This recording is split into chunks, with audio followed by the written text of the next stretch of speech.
Hola, buenas noches. Estamos iniciando esta última sesión en nuestro curso, nuestra última sesión, bueno, no presencial, pero grabada. Y entonces, pues me da mucha emoción. Por un lado me da tristeza porque ya no voy a estar más en contacto con ustedes, pero ha sido un curso muy rico en muchos sentidos. Bueno, pues vamos a terminar con los temas que nos tocan en esta oportunidad, que tiene que ver con los temas transversales y con los temas sectoriales.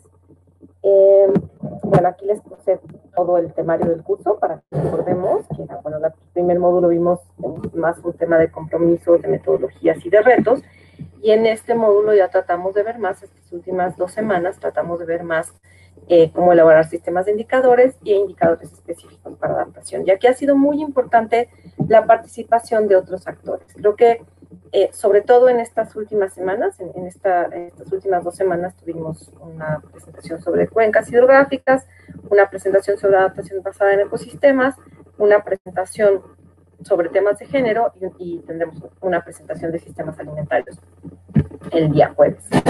Entonces, bueno, pues en este sentido, lo que yo voy a hacer ahorita es como enfatizar algunos puntos clave de los temas transversales y sectoriales. No me voy a meter en el tema de adaptación basada en ecosistemas. Creo que Doris Cordero hizo muchísimos aportes muy importantes y no sería incapaz de competir con ella dada su experiencia. En el tema de género me pasa exactamente lo mismo, pero ahí digamos que he trabajado un poco más y dado que Andrea citó un poco el trabajo que yo había hecho, pues me atrevo a poner un poco más de esos temas. Y lo que vamos a ver ahorita son básicamente género, un poquitito, como complementando lo que Andrea puso, un tema de capacidades, un tema de agricultura, porque ha sido algo muy enfático en algunas de las preguntas y en algunas de las cosas que se han visto en los foros, y un poquito del tema de ciudades. Entonces, bueno, eso es un poco como para dar una probadita de todos los temas que tienen que ver con la medición de la adaptación. La verdad es que un curso de medición de la adaptación de esta naturaleza, pues es una parte muy introductoria, pero también hay mucho desarrollo ahorita, entonces más bien es como una invitación a seguir viendo más cosas sobre qué se hace en la medición de la adaptación de muchos sectores. Bueno, pues un poco hablando del tema de género, es enfatizar que el problema con género es que las brechas y las desigualdades ya existen. Y el cambio climático lo que va a hacer es exacerbarlas, hacerlas mucho más grandes. Y en este sentido, algunos ejemplos de estas brechas, que el cambio climático va a ser todavía más grande, pero que ya están, por ejemplo, está en la carga de trabajo productivo no remunerado, que el cambio climático, un ejemplo clarísimo, es el tema de ir por agua, así de fácil.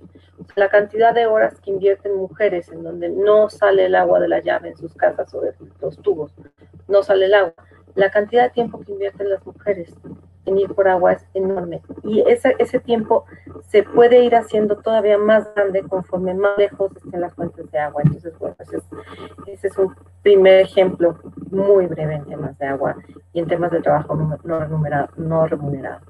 Otro punto, por ejemplo, es el tema de salarios e ingresos. Las brechas, ya conocemos que el tema de brechas de salarios e ingresos es enorme entre hombres y mujeres y estas brechas se pueden exacerbar. El acceso al financiamiento es otra brecha. La indefinición de derechos de propiedad es una brecha muy importante, sobre todo en algunas comunidades rurales, pero también urbanas, en donde las mujeres tienen menos acceso a los derechos de propiedad, es decir, no heredan, por ejemplo, en algunos espacios comunitarios que la tierra se hereda a los hijos, sino a las hijas. Entonces, bueno, pues estas cosas no solo exacerban las diferencias, sino cuando hay un problema ligado a adaptación a cambio climático, ligado a un desastre, por ejemplo, la recuperación se hace básicamente a quien ostenta o detenta los derechos de propiedad, y muchas veces no son las mujeres. Entonces hay mujeres que quedan viudas o que ya están separadas o que están solas y que al no estar las propiedades a su nombre no tienen los accesos, por ejemplo, a los créditos para la recuperación en temas de desastres. También hay un tema de acceso a la información en el sentido, por ejemplo, de las personas que saben leer y escribir, cuáles son las diferencias en temas de género y qué implica esto en la posibilidad de tener mayor información sobre el cambio climático. Otros ejemplos son, por ejemplo, el acceso a servicios de salud. Entonces, el punto es que estas brechas existen, pero el problema es cómo impactos climáticos las pueden hacer más grandes. Y aquí me atrevo a poner cosas importantes que ha desarrollado la CEPAL con respecto a la idea de indicadores género sensibles. Indicadores género sensibles son aquellos que ayudan a identificar cuáles son las causas subyacentes que están haciendo que haya mayores temas de inequidad en todas estas brechas de las mujeres. Estos indicadores género sensibles también nos pueden dar una base para evaluar el progreso de las metas acordadas y además permiten que la opinión pública sea más sensible a los problemas de género. Estos puntos no se refieren específicamente a cambio climático, son indicadores género sensibles a muchos temas y aquí les puse la liga. Es una guía de asistencia técnica para la producción y el uso de indicadores de género, que es muy importante porque pues tiene que ver exactamente con la región de América Latina y el Caribe. Entonces, está hecho para nosotros, para nosotras, entonces es muy importante que podamos acceder a esos recursos, que es un tema que voy a tratar mucho más hacia las conclusiones. La importancia de usar cosas que ya estén sucediendo, indicadores que ya se estén midiendo. Y aquí pues les quise poner una serie de indicadores que trabajamos aquí en México para hacer un sistema de indicadores de una de las entidades federativas. Y aquí, por ejemplo, en indicadores de gestión, identificamos que un tema clave era el tema de paridad. El tema de paridad que es un tema muy discutido. ¿Qué tanto realmente quita una brecha de género que los beneficiarios y las beneficiarias sean 50% de hombres y 50% de mujeres? Pues tal vez no quite las causas subyacentes, pero ya empieza a hablar de una mayor participación de las mujeres. Entonces, por ejemplo, paridad en términos de usuarios y usuarias beneficiarias a servicios, paridad en participación de acciones con programas de apoyo, paridad en mecanismos de consulta, al menos es garantizar un piso mínimo en el cual las mujeres y los hombres tengan igualdad de condiciones en temas de representación. Otros aspectos de gestión que hemos encontrado es, por ejemplo, que los instrumentos tengan perspectiva de género. Y esto no solamente quiere decir un lenguaje incluyente, que de entrada es muy importante. No voy a hablar mucho de este tema, pero el tema del lenguaje es un primer elemento de visibilización en el tema de género. Entonces, bueno, hay muchos mecanismos para hacer un lenguaje de género incluyente en los instrumentos de política pública, pero no solamente es eso, sino que fijarse que las acciones no estén enunciadas de tal manera que justamente hagan más grandes las brechas. Por ejemplo, el hecho de que la recuperación de los desastres solo se dé a, como les decía hace rato, como solo se dé a las personas que tienen los derechos de propiedad. Si se dice solo se va a dar a quien sea el dueño, o a quien tenga las escrituras, o a quien tenga los papeles, pues entonces ya está de entrada haciendo un sesgo muy importante cuando hay esos problemas. Esas causas atrás de los desastres y de la diferencia entre desastres y género. Entonces, eso es por poner algunos ejemplos. Otros aspectos es, por ejemplo, la comunicación con perspectiva de género, que hay mucho trabajo que se está haciendo al respecto. Cómo hacer comunicación que le llegue a las mujeres, que le llegue a las mujeres mayores de 65 años, que le llegue a las niñas, que también se sientan parte de esa información. Entonces, bueno, esos son algunos temas importantes. Y otro tema que es básico porque tampoco hay mucho, son estudios del impacto del cambio climático en el género. O sea, eso que hemos hablado mucho de necesitamos líneas de base, en temas de género tenemos muy poco. Tenemos muchas y literalmente generalidades, muchas cosas que a veces pueden ser incluso discriminatorias en cómo están enunciadas. Les voy a poner algún ejemplo. El hecho de decir en una estrategia de género y cambio climático que las mujeres, por su papel, son las encargadas de la alimentación del hogar, de entrada ya es seguirlas discriminando, o sea, es relegar a las mujeres al tema de la alimentación, cuando podría ser algo perfectamente equiparable entre hombres y mujeres. Entonces, construir realmente estudios que digan cómo está la brecha de género sin tener un prejuicio atrás también es una tarea muy, muy importante y pendiente de la estrategia. Y en indicadores de impacto, algunas de las cosas que hemos encontrado, por ejemplo, es percepción, o sea, que sigue siendo una cosa entre impacto y gestión, pero es cómo perciben las mujeres, cómo ha cambiado sobre todo el número de mujeres que perciben o que tienen mayor información sobre temas de cambio climático, la cantidad de mujeres justamente que van sabiendo el tema de las consecuencias del cambio climático, cómo disminuye las brechas de género en la desigualdad, cuando se disminuyen las condiciones de vulnerabilidad, o sea, es decir, cuando tenemos indicadores para ver si se ha reducido la población en condiciones de vulnerabilidad, cuánta de esa población son hombres y cuánta de esa población son mujeres, y tanto para determinados impactos de cambio climático,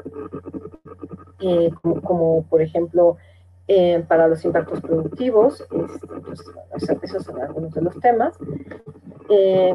Pero bueno, pues esto es en temas de impactos climáticos y género.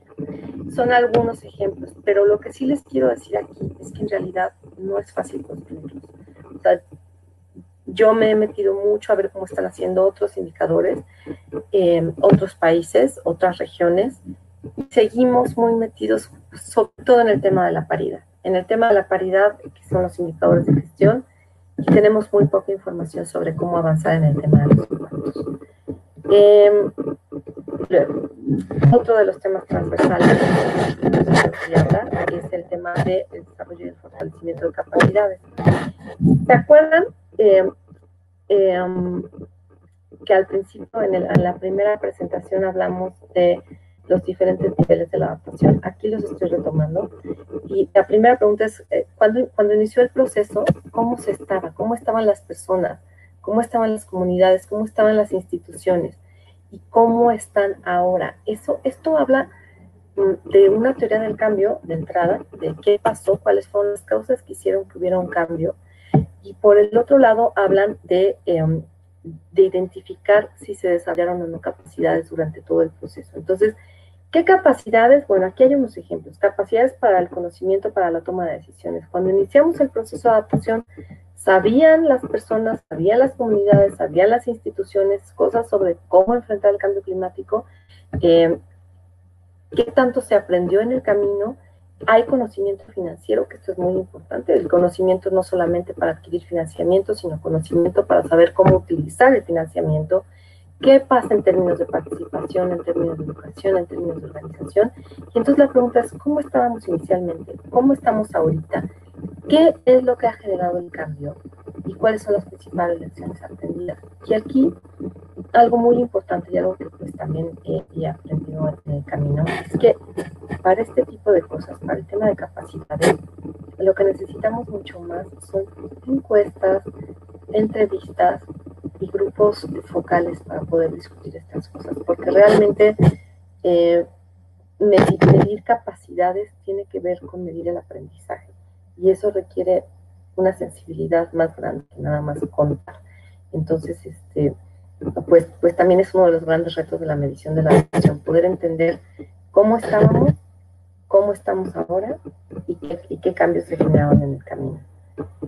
Y bueno, pues eso es por hablar de los temas de capacidades. Y en los temas de capacidades, nada más, regresando un poco, en los temas de capacidades, la verdad es que yo he encontrado muy poca literatura. O sea, estas cosas son como cosas que hemos ido construyendo. De hecho, por ejemplo, ahorita estamos haciendo aquí con el Instituto Nacional de Ecología y Cambio Climático en México, estamos haciendo justamente un instrumento para medir cómo han cambiado las capacidades en términos de conocimiento para la adaptación en comunidades locales. Y pues no hay muchos referentes de la literatura. El TAMP, ¿sí? Las metodologías que hemos visto aquí, en las que tienen ustedes en la literatura y lo que se dio en la semana 2 de este curso, pues sí nos dan evidencias, pero bueno, también hay que seguir trabajando mucho en eso. Por cierto, el jueves vamos a tener a uno de los autores de la metodología TAMP, entonces pues los invitamos a webinar para poder aprovechar. Bueno, pasemos al otro de los temas que quería introducir, nada más una parte muy introductoria de esta grabación. Es el tema de las actividades agrícolas y ganaderas. Y aquí quisiera un poco hablar de que el gran problema de la medición de la adaptación en actividades agrícolas y ganaderas es que se ha ligado mucho más a la mitigación. Sobre todo la ganadería está tan absolutamente ligada al tema de mitigación a cambio climático que se perdió tiempo fundamental para entender que la ganadería también tenía que adaptarse al cambio climático, que era mucho más que dejar dejar las emisiones, lo cual es importantísimo, pero era también cómo las propias actividades ganaderas pueden ser más resilientes al clima y pueden además disminuir sus impactos. Y en las actividades agrícolas pasó algo semejante, pero sobre todo en las actividades agrícolas, el enfoque mucho tiempo en términos de adaptación, un enfoque en reducción de riesgo de desastre. Entonces, era básicamente un tema de seguros agropecuarios, mucho más que cómo reducir los impactos del cambio climático. Y entonces, pues lo que hemos encontrado es la necesidad de avanzar en eficiencia en el uso de recursos, principalmente agua, pero también en el tema del suelo, por ejemplo. El tema de ganadería, una cosa muy importante, sobre todo para la ganadería resiliente, es la ganadería holística, que es una cosa que la FAO está impulsando últimamente mucho, es rotación de pastizales, es una cosa mucho más integral.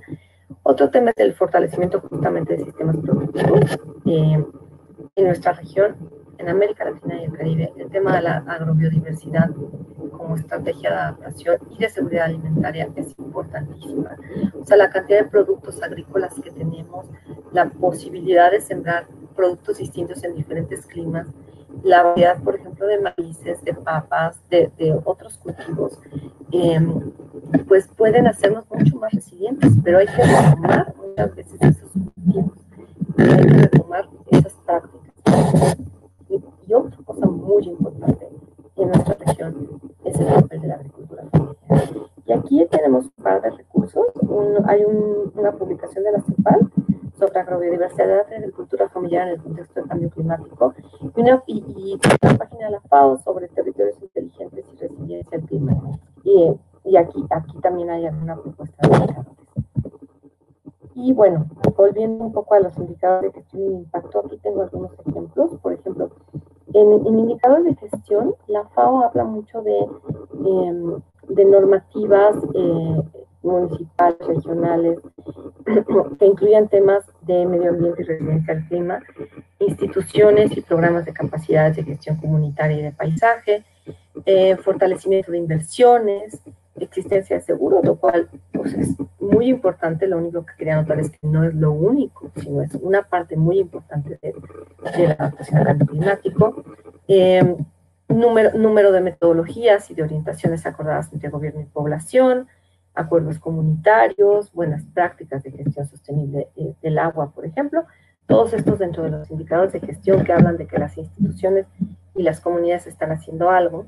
Y por otro lado, en indicadores de impacto, pues hemos encontrado algunas cosas como, por ejemplo, el tema de la superficie agrícola con reconversión productiva sustentable, lo cual es un tema de resiliencia, la relación entre producción, por ejemplo, cultivos, cabezas de ganado, con una cosa que se llama el índice de Palmer, que relaciona la temperatura con la precipitación, la eficiencia en la producción de cultivos de cabezas de ganado por volumen consumido de agua, la relación entre productores que usan y no usan información climática, lo cual también es importante, el incremento de superficie con cobertura vegetal, tanto en pastizales como en actividades agrícolas, el incremento en la fertilidad del suelo, el aumento de la calidad del agua, el número de buenas prácticas agrícolas y recursos forestales, por ejemplo, la agroforestería.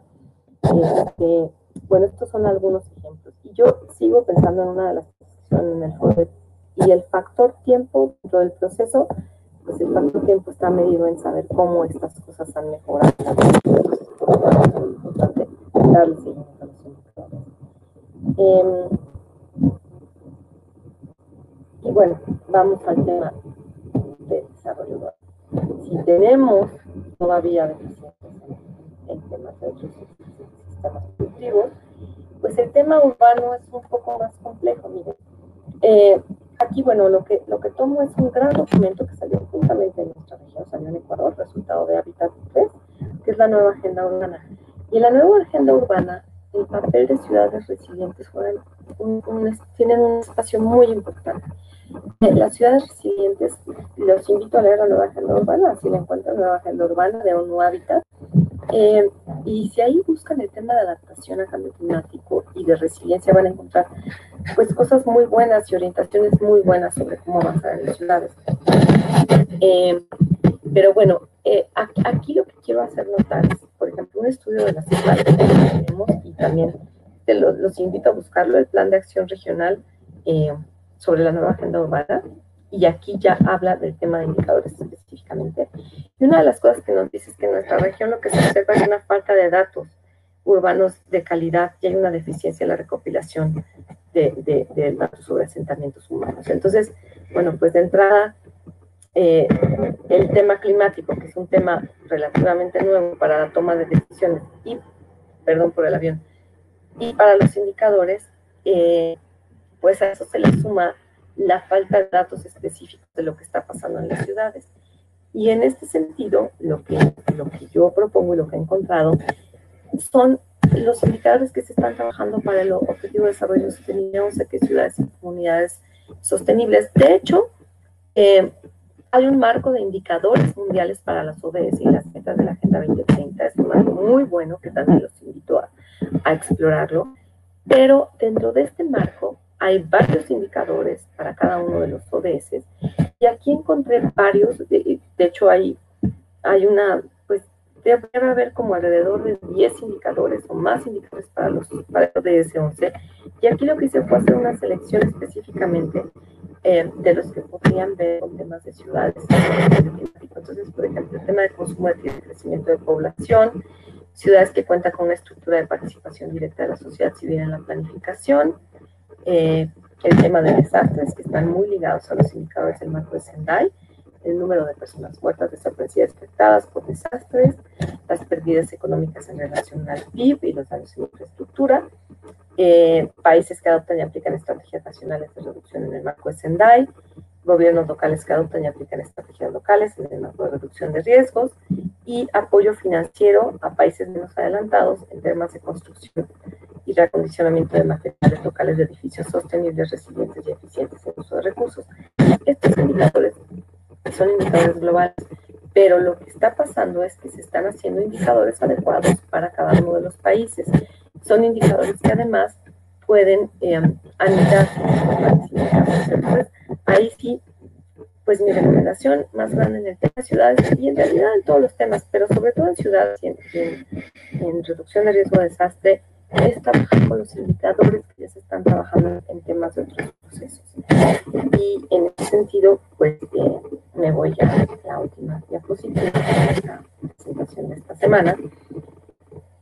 ¿Cuáles son las principales retos y oportunidades? Bueno, uno es integrar los temas transversales de todo el proceso de elaboración de las políticas de adaptación. O sea, si queremos medir género, si queremos medir adaptación basada en el sistema, si queremos medir desarrollo de capacidades, no se trata de tomar las estrategias de adaptación y ver al final qué dicen. Se trata de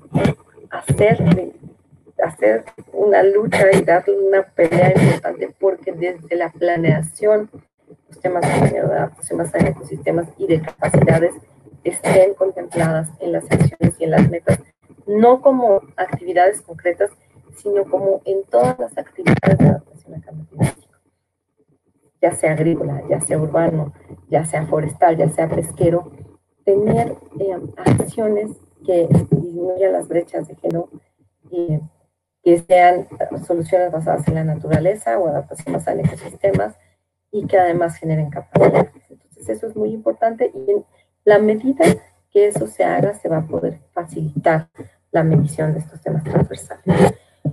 Otra cosa importante es sumar a quienes están desarrollando las estadísticas sectoriales en los procesos de monitoreo y evaluación de la adaptación. Lo que vamos a encontrar es que esta gran cruzada de los ODS por establecer sistemas de medición en los diferentes países ha desarrollado muchas capacidades en los últimos años. Entre 2015 y 2019 ha habido muchas reuniones estadísticas a nivel nacional, a nivel internacional, y es muy importante entender que los avances que aquí están pueden servirnos a nosotros en el tema de la adaptación. Entonces, no solamente los avances en el marco de los ODS, sino los avances en el marco de las instituciones y de las políticas sectoriales. Bueno, también avanzar en la integración de cómo estos marcos internacionales de estadísticas pueden adecuarse a los esfuerzos nacionales y regionales. Tenemos que seguir avanzando en eso. Bueno, ya les dije, utilizar otros marcos como ODS, pero también como SENDAI, como el Convenio de Diversidad Biológica, también son muy importantes. Y bueno, pues continuar compartiendo todas las experiencias y aprendizajes. Y también entender que el monitoreo y la evaluación de la adaptación de entrada ya es un proceso de aprendizaje. Desarrollar indicadores ya es un proceso de aprendizaje, ya es un proceso de aprendizaje que se hace en comunidad, que se hace con diferentes actores y que es parte de este gran proceso que es la adaptación a cambio climático. Y bueno, pues esta era como una pequeña introducción a las lecturas y a las sesiones. Y pues con esto me despido y muchísimas gracias por toda su atención. Y aquí pues seguimos una semana más con el foro para todas sus dudas y todo lo que quieran comentar. Muchísimas gracias y buenas